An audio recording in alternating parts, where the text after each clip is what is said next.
Hi guys, my self Lokesh. Chemistry की class में आप सभी का स्वागत है। हम पढ़ रहे हैं बीएससी पार्ट थर्ड ईयर की जो इनऑर्गेनिक केमिस्ट्री है। इनके अंदर हम इनऑर्गेनिक केमिस्ट्री के अंदर first unit hard and soft acid and base की चर्चा कर चुके हैं। लास्ट टॉपिक था हमारा फर्स्ट यूनिट का लिमिटेशंस ऑफ एचएसएबी कॉन्सेप्ट। ठीक है, आज हम बात करेंगे इनऑर्गेनिक केमिस्ट्री की जो सेकेंड यूनिट है हमारी, metal ligand bonding in transition metal complex. तो metal ligand bonding in transition metal complex की आज हम चर्चा करेंगे। हमारी सेकेंड यूनिट है इनऑर्गेनिक केमिस्ट्री की metal ligand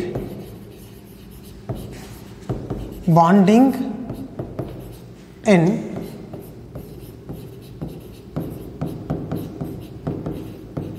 transition metal complex. Metal ligand bonding in transition metal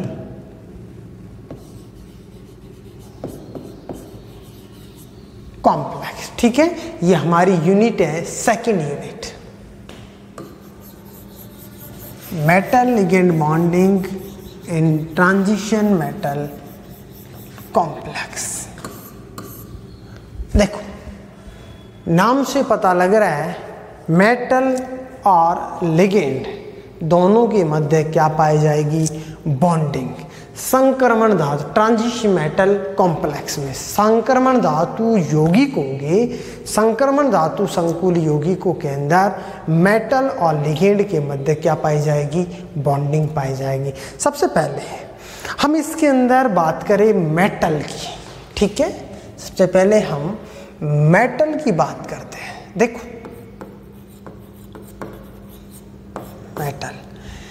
metal की यदि हम चर्चा करें तो इससे पहले की क्लास के अंदर बीएससी सेकेंड ईयर के अंदर हमारी डी ब्लॉक एलिमेंट चलता है और F block element, D and F block elements के अंदर हम पढ़ के आए हैं कि धातुएं होती है, धातुओं के अंदर अनेक गुण पाए जाते हैं। अर्थात ये इसके अंदर हम बात करें तो धातु विद्युत की सुचालक होती है, ये आघात वर्धनीय और इनमें तन्यता का गुण पाया जाता है। ठीक है, विद्युत की सुचालक होती है अर्थात, और अनेक गुणों की बात करें ऊष्मा की सुचालक होती है। ठीक है, और नेक्स्ट और भी हम बात करें इनके अंदर इलेक्ट्रॉन्स की कमी पाई जाती है, इलेक्ट्रॉन डेफिशिएंट प्रवृत्ति की होती है, इलेक्ट्रॉन्स की क्या पाई जाती है? कमी पाई जाती है। ठीक है, और अनेक गुणों हम किसके अंदर पढ़ के आए हैं? बीएससी सेकेंड ईयर के अंदर हमने केवल व केवल धातुओं के बारे में चर्चा की थी। ठीक है, डी ब्लॉक एलिमेंट्स के अंदर, अर्थात हमने देखा था इनके अंदर एक से अधिक ऑक्सीकरण अवस्था पाई जाने के, अर्थात इनमें एक से अधिक ऑक्सीकरण अवस्था पाई जाती है। ठीक है, ये अनेक प्रकार की ऑक्सीकरण अवस्थाएं दर्शाते हैं। ठीक है, वो डिपेंड करता है कॉम्प्लेक्स कंपाउंड कैसा है और आने वाला जो लिगेंड होता है वो कौन सा है। ठीक है, तो इस प्रकार से अनेक हम इनके करैक्टर होते हैं, वो हमने किसके अंदर देखा था? मेटल के जो करैक्टर देखे थे। नंबर 2 हम लिगेंड की बात करते हैं। ठीक है, देखो, लिगेंड की यदि चर्चा करें, लिगेंड होते हैं इलेक्ट्रॉन रिच प्रवृत्ति के होते हैं, अर्थात इलेक्ट्रॉन धनी प्रवृत्ति के होते हैं। मैक्सिमम जो लिगेंड होते हैं इलेक्ट्रॉन धनी प्रवृत्ति के होते हैं, जो इलेक्ट्रॉन्स के पास में इलेक्ट्रॉनों की अधिकता पाई जाती है, जबकि लिगेंड के पास में मेटल के पास में इलेक्ट्रॉन्स की कमी होती है, जबकि लिगेंड के पास में इलेक्ट्रॉनों की अधिकता पाई जाती है। जब इलेक्ट्रॉनों की अधिकता पाई जाती है तो इलेक्ट्रॉन इनमें डोनेट करने की टेंडेंसी पाई जाती है। ठीक है, इसकी हम बात करें तो लिगेंड होते हैं अनेक प्रकार के होते हैं। ऋणात्मक लिगेंड भी हो सकते हैं, धनात्मक लिगेंड भी हो सकते हैं, या फिर उदासीन लिगेंड भी हो सकते हैं, जिनके ऊपर क्या पाया जाता है? लोन पेयर उपस्थित होता है, एकाकी इलेक्ट्रॉन युग्म उपस्थित होता है। तो ये हम इन दोनों से देखो, मेटल से और लिगेंड से दोनों के मध्य क्या होगा, बॉन्डिंग होगी और संक्रमण धातु संकुल यौगिकों का निर्माण होगा, ट्रांजिशन मेटल कॉम्प्लेक्स का निर्माण होगा। ठीक है, जो भी संक्रमण धातु यौगिक होते हैं उनमें संक्रमण धातु संकुल यौगिकों में धातु आयन और लिगेंड के मध्य जो बंध बनने की जो प्रवृत्ति होती है उसको समझाने के लिए अनेक सिद्धांत यहाँ पर काम में आते हैं। ठीक है, तो देखो अब हम इसके अंदर यदि हम थोड़ी सी चर्चा करें तो metal ligand bonding transition metal complex के अंदर यदि इंट्रोडक्शन की हम बात करते हैं तो संक्रमण धातु संकुल संक्रमण धातु संकुल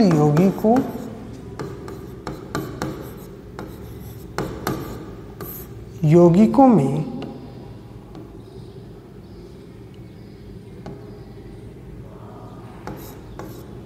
संक्रमण धातु संकुल यौगिकों में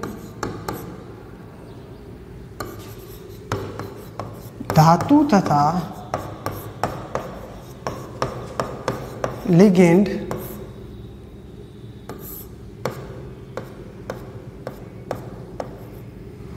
धातु तथा लिगेंड के मध्य धातु तथा लिगेंड धातु आयन और लिगेंड के मध्य बने बंध को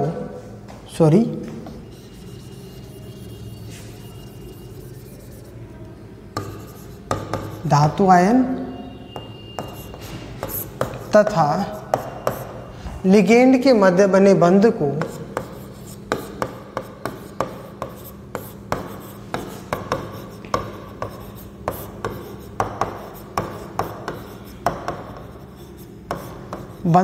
समझाने के लिए लिगेंड के मध्य बने बंध की प्रकृति को लिगेंड के मध्य बने बंध की प्रकृति को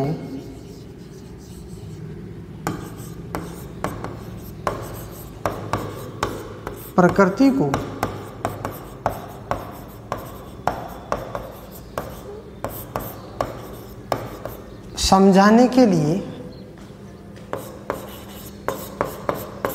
धातु तथा लिगेंड प्रकृति को समझाने के लिए निम्न सिद्धांत काम में आते हैं।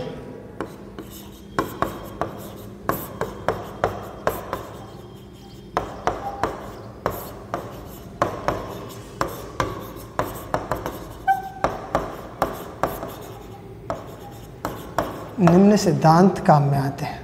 ठीक है, जो सिद्धांत है उनकी बात करें हम, नंबर 1 है CFT, number 2 VBT, number 3 MOT और नंबर 4 LFT।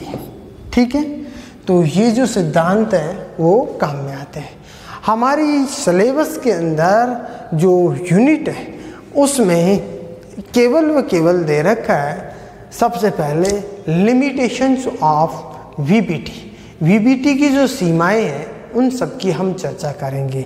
तो अब हमारा टॉपिक चलेगा फर्स्ट टॉपिक, जो मेजर टॉपिक की यदि हम चर्चा करें तो टॉपिक चलेगा first topic limitations of VBT।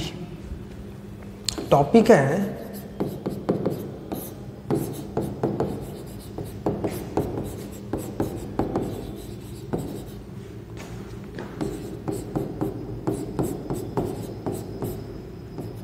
limitations of VBT।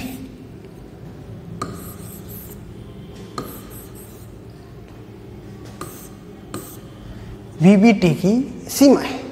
ठीक है, देखो VBT की अनेक सीमाओं की हम यहाँ पर चर्चा करेंगे।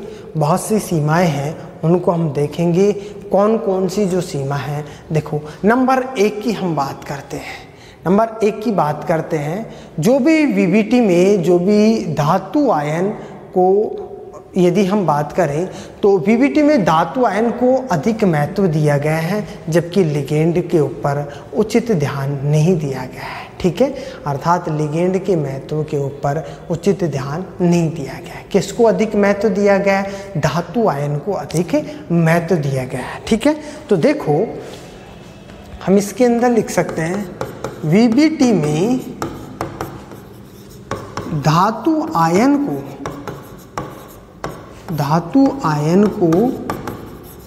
अधिक महत्व दिया गया है, अधिक महत्व दिया गया है।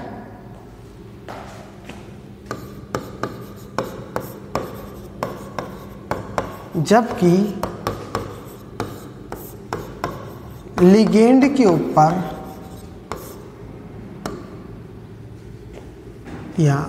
जबकि लिगेंड पर उचित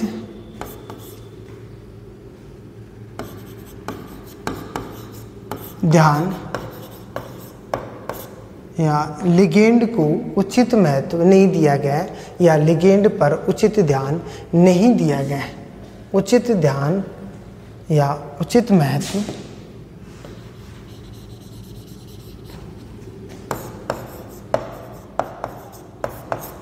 नहीं दिया गया।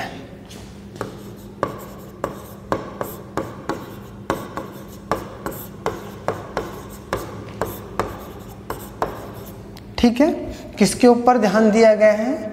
धातु आयन पर, धातु आयन पर ध्यान दिया गया है, धातु आयन पर, जबकि धातु आयन को अधिक महत्व दिया गया है, जबकि लिगेंड पर उचित महत्व नहीं दिया गया है। ठीक है, ये तो फर्स्ट लिमिटेशन। नंबर 2, यह सिद्धांत बाह्य कक्षक संकुल और जो आंतरिक कक्षक संकुल यौगिक होते हैं उनके बारे में व्याख्या नहीं करता है। ठीक है, ये जो सिद्धांत होता है, दो प्रकार के संकुल यौगिक होते हैं, एक होते हैं बाह्य संकुल यौगिक और दूसरे होते हैं आंतरिक संकुल यौगिक। तो यह सिद्धांत होता है बाह्य संकुल यौगिक और जो आंतरिक संकुल यौगिक होते हैं उनमें उन यौगिकों को बनने की जो व्याख्या होती है वो नहीं करता है। ठीक है, देखो नंबर 2, यह सिद्धांत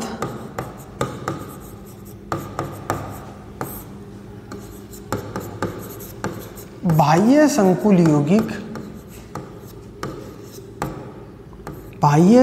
यौगिक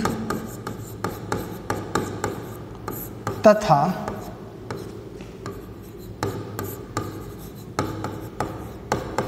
आंतरिक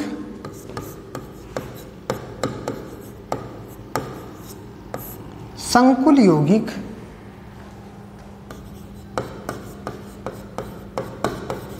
बाह्य संकुल यौगिक और आंतरिक संकुल यौगिक होते हैं उनकी व्याख्या नहीं करता है। आंतरिक कक्षक जो संकुल यौगिक होते हैं उनके बनने की व्याख्या नहीं करता है। बाह्य कक्षक संकुल यौगिक और आंतरिक कक्षक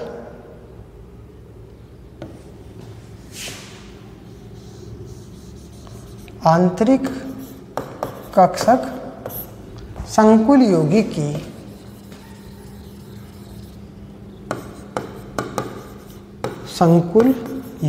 की व्याख्या नहीं करता है।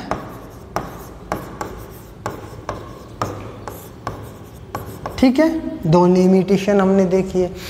अर्थात इसके अंदर एग्जाम्पल की बात करें, देखो एग्जाम्पल FeCN6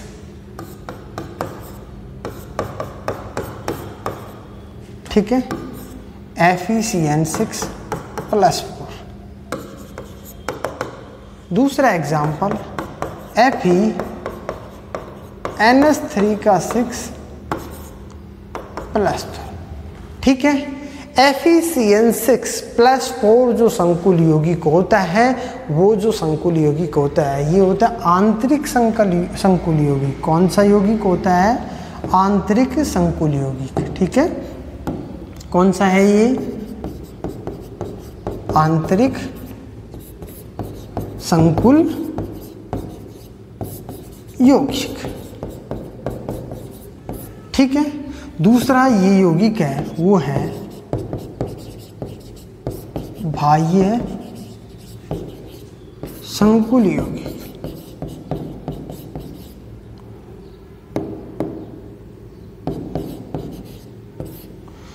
इसकी व्याख्या कौन नहीं करता है? वीबीटी नहीं करता है। ये बाह्य संकुल यौगिक और आंतरिक संकुल यौगिक क्या होते हैं? देखो, आंतरिक संकुल यौगिक ये वो यौगिक होते हैं जो कि केंद्रीय धातु परमाणु के जो अंदर के जो डी कक्षक यदि काम में आते हैं तो वो यौगिक होते हैं आंतरिक संकुल यौगिक। अर्थात जो लिगेंड धातु आयन के आंतरिक कक्षकों को बंद बनाने के अंदर काम में लेती है तो उसे हम कहते हैं आंतरिक संकुल यौगिक। जो यौगिक का निर्माण होता है उसे हम कहेंगे आंतरिक संकुल यौगिक।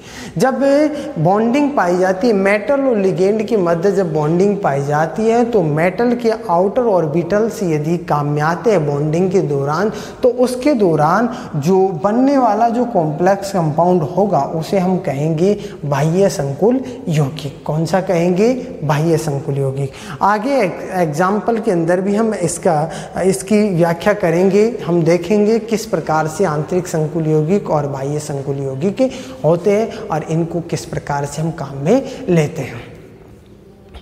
देखो, ये जो सिद्धांत होता है ये सिद्धांत यौगिक के रंग और स्पेक्ट्रम की व्याख्या नहीं करता है। अर्थात यौगिक के अंदर रंग किस प्रकार से आता है और उसका जो स्पेक्ट्रम होता है वो क्या होता है, तो ये सिद्धांत होता है। इस सिद्धांत द्वारा संकुल यौगिक के रंग और स्पेक्ट्रम की व्याख्या नहीं की जा सकती है। ठीक है, तो इसके अंदर नेक्स्ट लाइन हम लिख सकते हैं, इस सिद्धांत द्वारा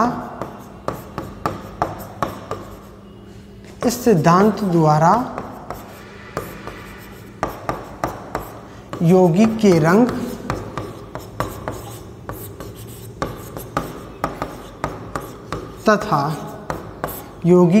तथा स्पेक्ट्रम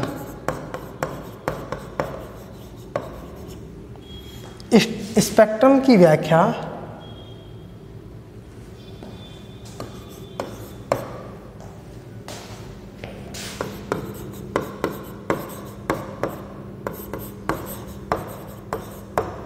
नहीं की जा सकती है। ठीक है, कोई भी यौगिक होता है, यौगिक के रंग और स्पेक्ट्रम की व्याख्या इस सिद्धांत द्वारा नहीं की जा सकती है कि कलर किस प्रकार से आ रहा है यौगिक के अंदर, उसका स्पेक्ट्रा क्या प्राप्त हो रहा है। ठीक है, उनकी व्याख्या हम वीबीटी के द्वारा नहीं कर सकते हैं। ठीक है, नेक्स्ट इसके अंदर लिमिटेशन की बात करते हैं तो नेक्स्ट लिमिटेशन होती है ऊष्मागतिकी की। ठीक है, तो ये जो सिद्धांत होता है इस सिद्धांत के द्वारा ऊष्मागतिकी के स्थायित्व की व्याख्या नहीं कर सकते हैं। ठीक है, तो इस सिद्धांत द्वारा ऊष्मागतिकी के स्थायित्व की व्याख्या नहीं की जा सकती है। इस सिद्धांत द्वारा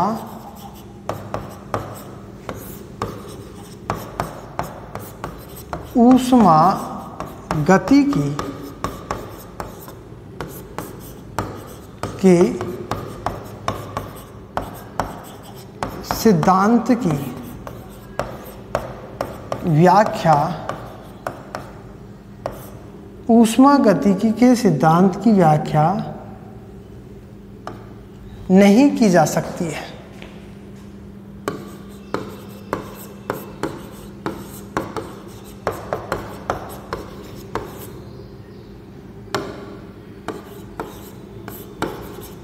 किसकी व्याख्या नहीं की जा सकती है? ऊष्मागतिकी के सिद्धांत की व्याख्या नहीं की जा सकती है। नेक्स्ट हम बात करते हैं इस सिद्धांत के अंदर, तो ये जो सिद्धांत होता है ये सिद्धांत विकृत संरचना वाले जो संकुल यौगिक होते हैं उनकी संरचना की व्याख्या नहीं करता है। ये जो सिद्धांत होता है इस सिद्धांत द्वारा विकृत संरचना वाले जो यौगिक होते हैं उन विकृत संरचना वाले जो यौगिकों की व्याख्या ये सिद्धांत नहीं करता है। ठीक है, तो इसके अंदर और हम लिख सकते हैं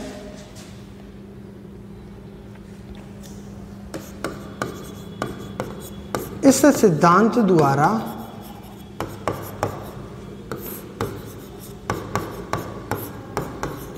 विकृत संरचना वाले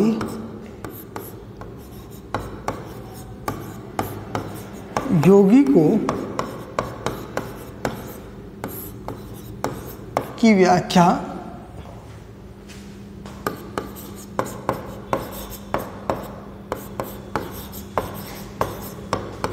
नहीं की जा सकती।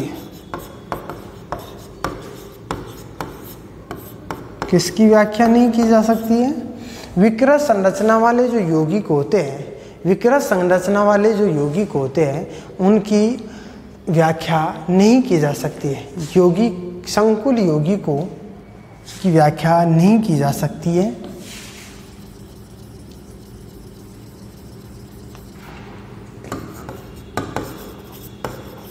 संकुल यौगिकों, जो भी विकृत संरचना वाले जो संकुल यौगिक होते हैं उनकी व्याख्या इस सिद्धांत द्वारा, वीबीटी के द्वारा नहीं की जा सकती है। नेक्स्ट हम बात करते हैं इसके अंदर नेक्स्ट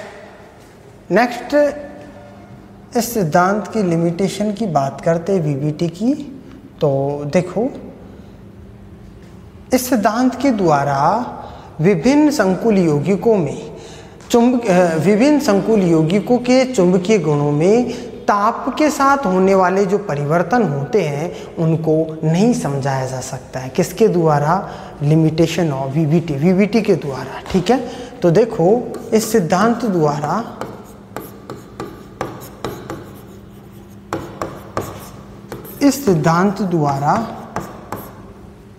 इसके अंदर हम लिख सकते हैं, इस सिद्धांत द्वारा विभिन्न संकुल यौगिकों के चुंबकीय गुणों के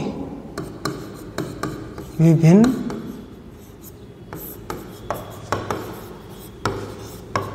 संकुल यौगिकों के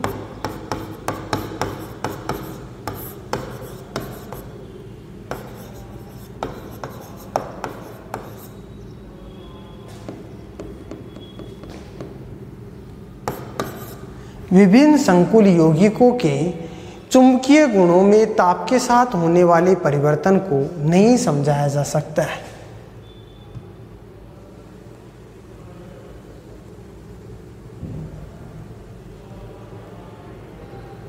यौगिकों के चुंबकीय गुणों में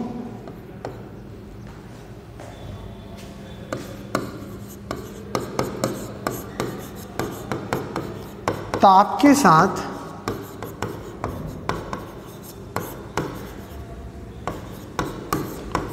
होने वाले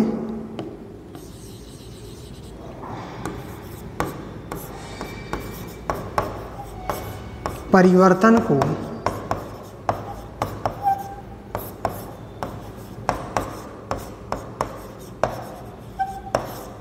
नहीं समझाया जा सकता है।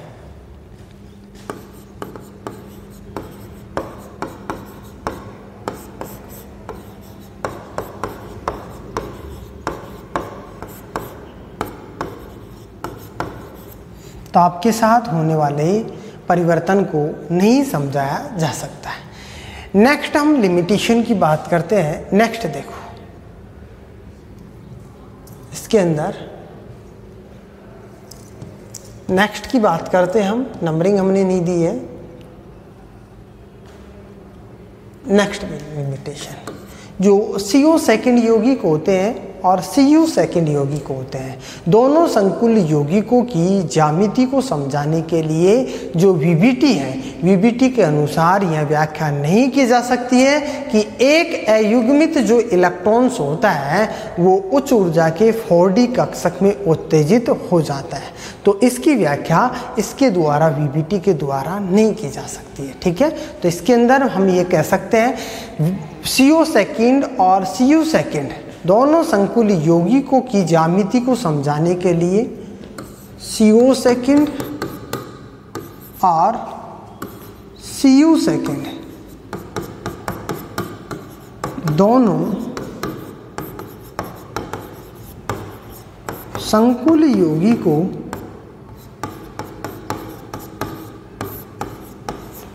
की ज्यामिति को समझाने के लिए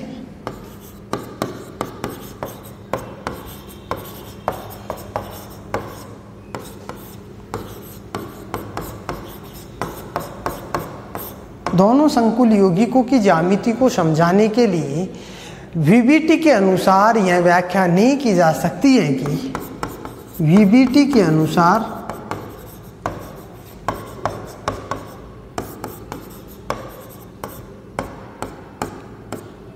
यह व्याख्या नहीं की जा सकती है कि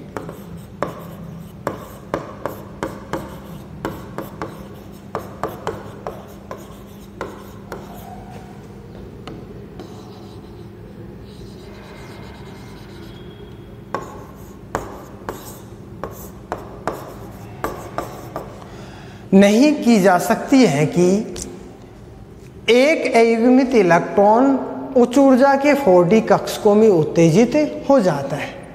एक अयुग्मित इलेक्ट्रॉन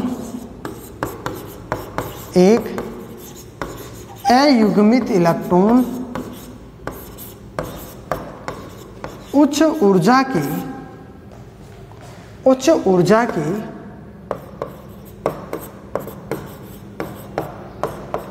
4d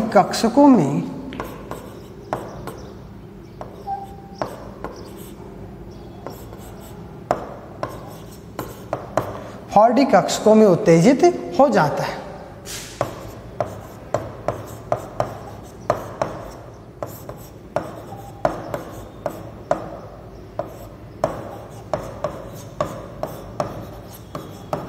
फॉरडी कक्षकों में क्या हो जाता है? उत्तेजित हो जाता है। देखो कैसे हम यहाँ पर एग्जाम्पल की चर्चा करेंगे।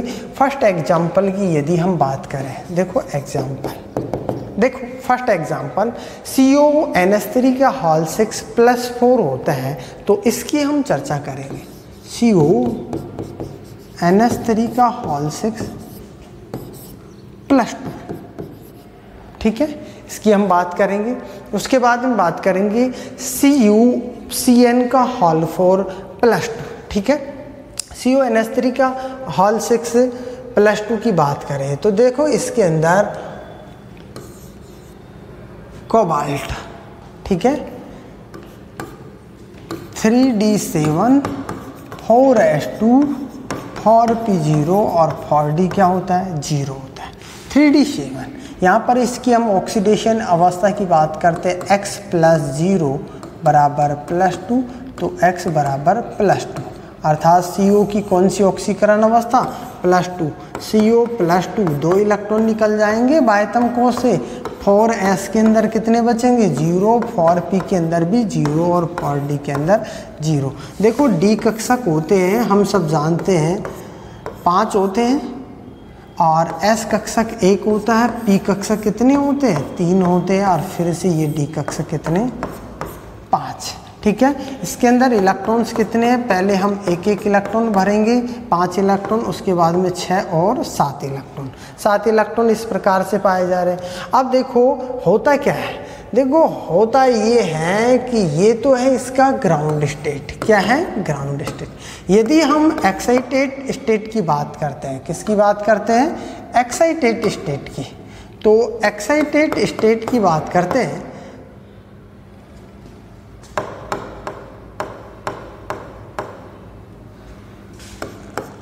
एक्साइटेड स्टेट की बात करते हैं तो देखो ये लिगेंड कैसा है? हम सब जानते हैं स्ट्रॉन्ग लिगेंड है NH3।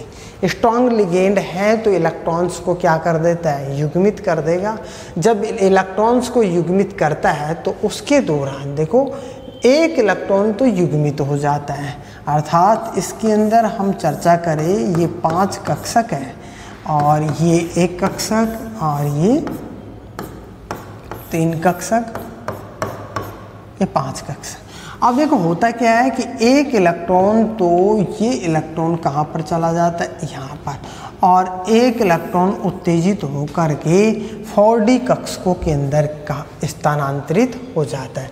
जब यह इलेक्ट्रॉन यहाँ आ जाता है तो कक्षकों के अंदर जो इलेक्ट्रॉन्स होते हैं इस प्रकार से पाए जाएंगे, ठीक है। दो कक्षक क्या हो जाते हैं, खाली, और जो एक इलेक्ट्रॉन होता है वो यहाँ पर आ जाता है, ठीक है। तो इस प्रकार से ये जो इलेक्ट्रॉन्स हैं इस प्रकार से वितरित रहते हैं इसके अंदर, ठीक है। एक इलेक्ट्रॉन वहाँ पर चला गया। अब देखो हम कक्षकों की बात करते हैं तो यहाँ पर देखो कौन से कक्षक, कितने कक्षक काम में आ रहे हैं।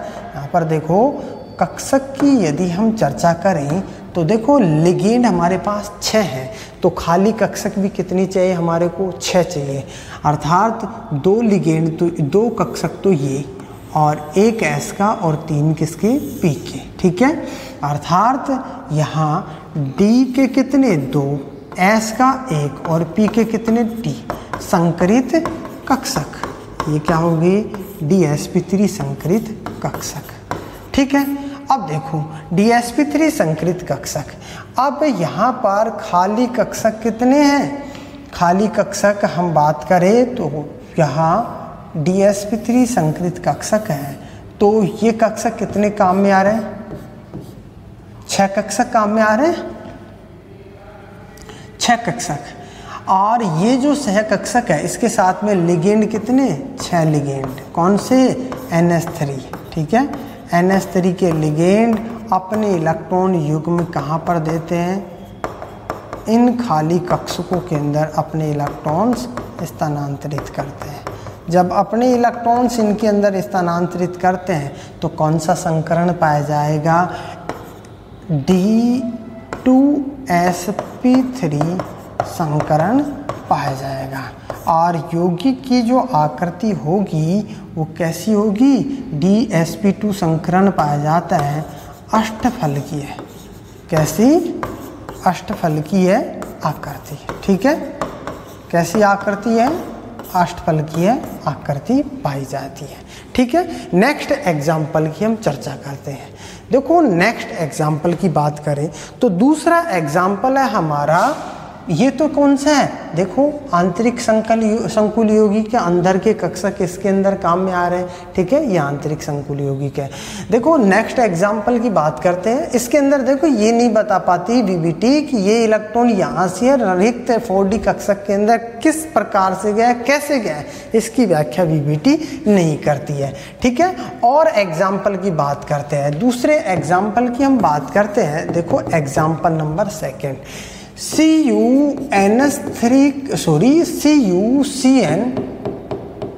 CuCN4 और प्लस CuCN4+6, ठीक है। ये जो संकुल यौगिक है CuCN4+6 जो +2 संकुल यौगिक है, +2, इसकी हम चर्चा करते हैं। तो देखो CuCN4+2 जो संकुल यौगिक है तो इसकी यदि हम बात करें तो इधर देखो Cu, ठीक है, 3d9 4s2 4p0 4d0, ये आएगा। d9 बोले तो ये इलेक्ट्रॉन्स कितने, 9 इलेक्ट्रॉन, ठीक है। s के अंदर 2 इलेक्ट्रॉन और p के अंदर 0 और d के अंदर 0 इलेक्ट्रॉन। ये अब हम इसकी ऑक्सीडेशन स्टेट निकालते हैं, x प्लस माइनस का 4 बराबर में +2, तो इधर x बराबर क्या आएगा, x बराबर प्लस का 2, माइनस का 4 इधर जाएगा, ठीक है। सॉरी CuCN4 जो होता है और कॉम्प्लेक्स कंपाउंड के ऊपर जो चार्ज पाया जाता है वो -2 पाया जाएगा इसके अंदर, ठीक है। तो ये चार्ज होगा वो कैसा होगा, -2, ठीक है। अब देखो अब यहाँ पर इसकी ऑक्सीडेशन स्टेट कितनी आ रही है, +2 आ रही है, ठीक है। अब Cu की ऑक्सीडेशन स्टेट +2, तो बाह्यतम कोष के जो 2 कक्षक होंगे, 2 इलेक्ट्रॉन होंगे वो निकल जाएंगे, इसके अंदर 9 इलेक्ट्रॉन बचेंगे, ठीक है। और ये इलेक्ट्रॉन बाहर निकल जाएंगे, D के अंदर 3 और इसके अंदर 5 कक्षक, ठीक है। तो इस प्रकार से अब देखो इसकी यदि हम बात करें तो ये है इसकी ग्राउंड स्टेट, ठीक है, ये ग्राउंड स्टेट। अब हम एक्साइटेड स्टेट की बात करते हैं। तो एक्साइटेड स्टेट के अंदर होता क्या है, एक्साइटेड स्टेट के अंदर जो एक इलेक्ट्रॉन्स होता है वो एक इलेक्ट्रॉन 4d कक्षक में स्थानांतरित हो जाता है।